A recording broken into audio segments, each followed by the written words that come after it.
Smart and legal guidance download the application now. नमस्कार दोस्तों, आज इस वीडियो के अंदर मैं आपको एक बहुत इंपॉर्टेंट जानकारी बताने वाला हूं। अभी रिसेंटली यहाँ पे दो वकीलों के ऊपर रेप के चार्जेस एक लेडी ने यहाँ पे इम्पोज करे हैं। साथ ही में इनका केस कोर्ट में अपना प्रोसिक्यूशन के लिए प्रोसिक्यूट करने के लिए यहाँ पे दर्ज हो चुका है। मामला ये था कि एक वकील साहब थे और एक लेडी थी। एक लेडी ने एक वकील साहब को अप्रोच करा कि वकील साहब आप मेरे को डिवोर्स दिला दीजिए, मैं आपको as a lawyer as my advocate मैं हायर करना चाहती हूँ। तो यहाँ पे उन वकील साहब ने इस लेडी का अपना डिवोर्स केस अपना दर्ज करा दिया फैमिली कोर्ट के अंदर। अब जब फैमिली कोर्ट ने अपना पूरे सारे फैक्ट्स एंड सर्कमस्टांसेस को ध्यान में रखते हुए अपना जजमेंट पास कर दिया था, एंड उसके बाद जो ये लेडी थी जिसने अपना एक वकील को हायर करा था अपना केस को लड़ने के लिए, अब इस केस में इस लड़की ने ना पर्टिकुलर इन वकील साहब के ऊपर, दो वकील साहब के ऊपर यहां पर एक केस दर्ज कराया। क्या एलिगेशन लगाते हुए कि इन्होंने मेरे साथ में रेप करा है। और यहां पर जो केस दर्ज कर दिया गया under section number 376 and under section number 354 of IPC, under section number 120B of IPC, under section number 34 of IPC की दोनों की कॉमन इंटेंशन थी। तो ये सारे के सारे एलिगेशंस लगाए गए लड़की के द्वारा इन दोनों वकीलों के ऊपर। अब यहां पर जब ये केस दर्ज हुआ, एफआईआर दर्ज हुई, अब यहां पे गया ये अपना सेशन कोर्ट के अंदर। सेशन कोर्ट के अंदर जब ये केस दर्ज हुआ, इतनी देर में जब इन वकीलों को पता लगा कि भाई हमारे ऊपर जो एफआईआर दर्ज हो चुकी है, कोर्ट में केस चढ़ चुका है, अब इन वकील साहब ने क्या करा, हाई कोर्ट को अप्रोच करा। हाई कोर्ट को यहाँ पे केरला हाई कोर्ट के पास इन्होंने अप्रोच करा और अपने फैक्ट्स एंड सर्कमस्टांसेस बताए कि हाई कोर्ट जज साहब आप ये बताइए, हमने तो कोई रेप का अपराध करा ही नहीं, बल्कि ये जो लेडी है ना, ये हमारे से दुश्मनी, इसके मन में दुश्मनी आ चुकी है हमारे प्रति। क्यों? क्योंकि इस लड़की का हमने डिवोर्स केस लड़ा था और डिवोर्स केस के अंदर जो फैमिली कोर्ट ने कंपनसेशन ग्रांट करा था केस को कंक्लूड करते हुए, वो लेडी जो है खुश नहीं थी कि जितना फैमिली कोर्ट ने कंपनसेशन ग्रांट करा वो लेडी खुश नहीं थी। इसको लग रहा है कि भाई हमने कुछ केस को अच्छे से प्रोसिक्यूट करा नहीं, लेडी को और कंपनसेशन मिल सकता था, तो उसका बदला ये हमारे ऊपर उतार रही है। हमारे ऊपर केस दर्ज करवा दिया 376 का, 354 का, 120B का, सेक्शन 34 ऑफ आईपीसी का। तो अब हाईकोर्ट जज साहब आप बताइए। तो जब हाईकोर्ट के पास गए थे ये दो वकील, किस लिए गए थे? अपना एंटीसिपेटरी बेल ग्रांट करने के लिए।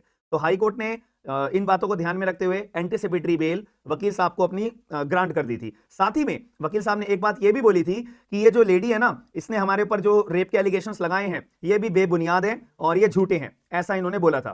साथ ही में लेडी ने इस बात को बोला कि देखो ये जो वकील है मेरे को अपने घर पे बुलाता था और मेरे को होटल में लेके जाता था और मेरे को सेक्सुअली असॉल्ट करा है, मेरे साथ रेप के अपराध करे हैं, और इनका एक कलीग है उसके घर पे भी मेरे को लेके गया था एंड उन्होंने भी मेरे को जो है सेक्सुअली असॉल्ट करा है, एंड यहाँ पे रेप दोनों के द्वारा करा गया है। अब यहाँ पे जो है इन वकील साहब ने एक स्टेटमेंट ये भी दी थी हाई कोर्ट ऑफ केरला के अंदर कि जैसा साहब, पहली बात ये लड़की की स्टेटमेंट है, इन्होंने एक स्टेटमेंट दी थी, मैं आपको बता भी देता हूं पढ़कर कि पुलिस कमिश्नर के ऑफिस में जाकर इन्होंने एक स्टेटमेंट भी दर्ज करवाई थी कि जो मेरा रिलेशनशिप रहा है इन दोनों वकीलों के साथ में वो प्योरली कंसेंशुअल है, कंसेंट वाला रिलेशनशिप है, पहली बात। और जो मैंने जो भी कंसेंट जो भी रिलेशन बनाए हैं इन दोनों वकीलों के साथ में ये प्योरली कंसेंशुअल है। साथ में मैं आगे चल के इनके ऊपर कोई भी कंप्लेंट दर्ज नहीं करना चाहूंगी। पहली ये इनकी स्टेटमेंट दर्ज कराई गई थी इस लेडी की कमिश्नर ऑफ पुलिस के ऑफिस में जाके 3 जुलाई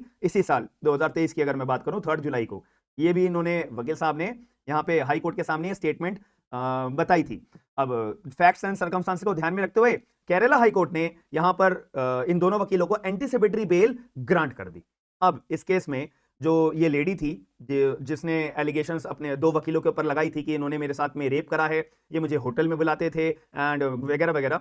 अब इस केस में ये लेडी गई अपना सुप्रीम कोर्ट, यहाँ पे एंटीसिपेटरी बेल जो ग्रांट करी गई है केरला हाई कोर्ट के द्वारा, इसको चैलेंज करने के लिए सुप्रीम कोर्ट ने दोनों वकीलों को यहां पर जो एंटीसिपेटरी बेल केरला हाईकोर्ट ने जो ग्रांट करी थी उसके ऊपर स्टे लगा दिया। ये भाई जो एंटीसिपेटरी बेल केरला हाईकोर्ट ने भी ग्रांट करी है हम उसके ऊपर स्टे लगाते हैं 4 हफ्तों के लिए। और यहां पे सुप्रीम कोर्ट ने केरला सरकार से जवाब मांगा है। ऑब्वियसली प्रोसिक्यूशन का केस है भाई, इतना ग्रीवियस ऑफेंस है और ग्रेव ऑफेंस है। अब ऐसे केस के अंदर जो प्रोसिक्यूशन की साइड होगी वो केस प्लीड करने के लिए कौन होगी? Obviously as per section number 301 of the TRPC 1973, public prosecutor or assistant public prosecutor will assess the case, will prosecute the case। ठीक है, तो यहाँ पे रिस्पॉन्स मांगा है केरला गवर्नमेंट से और जो भी यहाँ पे चार्जेस लगाए गए हैं लड़की के द्वारा, इसको अपना अक्यूज को भी यहाँ पे टाइम लिमिट दी गई है कि भाई आप भी अपना रिप्लाई फाइल करेंगे। बस यहाँ पर अभी मामला दर्ज हुआ है। एंड इसके अंदर और भी थोड़े बहुत फैक्ट्स ये थे कि यहाँ पे लड़की कह रही है कि भाई मेरे को होटल में लेके जाते हैं और ये करते हैं। एंड ये एडवोकेट्स कह रहे हैं कि लड़की की स्टेटमेंट थी अपना कमिश्नर ऑफ पुलिस के द्वारा के सामने कि मेरे जो भी एक्ट रिलेशनशिप रहे हैं ये कंसेंशुअल रहे हैं, कंसेंट वाले रहे हैं। आगे चल के मैं कोई भी कंप्लेंट इन दोनों वकीलों के ऊपर दर्ज नहीं कराऊंगी। अब ऐसे केस में as per the evidence act आप लोगों की यहाँ पे ड्यूटी है, थोड़ा सा आप होमवर्क समझ लीजिए, या जो लोग लॉ स्टूडेंट्स हैं, जो लोग जुडिशरी के एस्पिरेंट्स हैं, या जो लोग एडवोकेट्स हैं, तो as per Indian evidence act ये स्टेटमेंट जो लेडी के द्वारा दी गई थी अपना पुलिस कमिश्नर को, ये कौन से सेक्शन के अंदर हम इसको रेलेवेंट मानेंगे भी क्या? अगर मानेंगे तो कौन से सेक्शन में मानेंगे? दूसरी बात, इसको हम एडमिसिबल कोर्ट के अंदर करवा सकते हैं या नहीं करवा सकते? अगर करवा सकते हैं तो कौन से सेक्शन में करा सकते हैं? नहीं करवाएंगे तो इसका रीजन आप लोग मुझे कमेंट बॉक्स के अंदर जरूर बताइएगा। इससे क्या है कि आपकी भी थोड़ी कंसेप्चुअल क्लैरिटी बढ़ेगी। और जो मैंने आपको चार्जेस बताए थे जो लड़की ने दोनों वकीलों के ऊपर लगाए हैं, जैसे मैंने आपको सेक्शन 376, 354, 120B एंड 34, ये सारे के सारे जो सेक्शंस है, ये कौन कौन से सेक्शंस हमारे क्या क्या डिफाइन करते हैं, ये लोग भी आप ये सेक्शंस भी आप लोग मुझे कमेंट बॉक्स के अंदर जरूर बताएगा। बट यहाँ पे अभी करंटली सुप्रीम कोर्ट ने स्टे लगा दिया है केरला हाई कोर्ट के द्वारा जो एंटीसिपेटरी बेल ग्रांट करी गई थी दोनों वकीलों को जिनके ऊपर एलिगेशंस लगे हैं सेक्सुअल असॉल्ट के।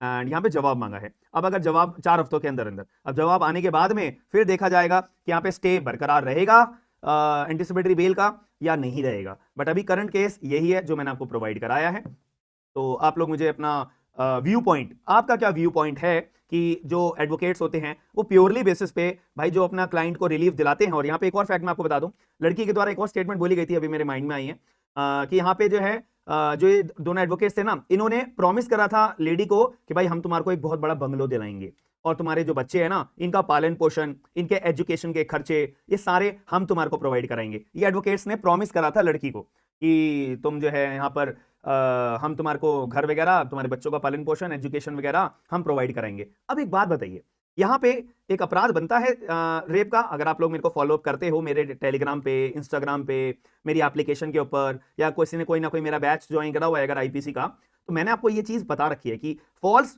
प्रॉमिस ऑफ यहाँ पे मैरिज का या फॉल्स प्रॉमिस करना और फिर उससे कंसेंट ऑब्टेन कर लेना, क्या ये रेप के चार्जेस के अंदर आता है या नहीं आता है? इसका केस लॉ भी मैंने आपको डिस्कस करा था, टेलीग्राम पे भी शेयर करा था। तो प्लीज मेरे को केस लॉ भी बताइएगा कि अभी रिसेंटली सुप्रीम कोर्ट ने इसके बारे में कुछ बोला है या नहीं बोला है। मान लेते कंसेंट थी अगर लड़की की, लेकिन यहां पे प्रॉमिस वाली बात आ गई है।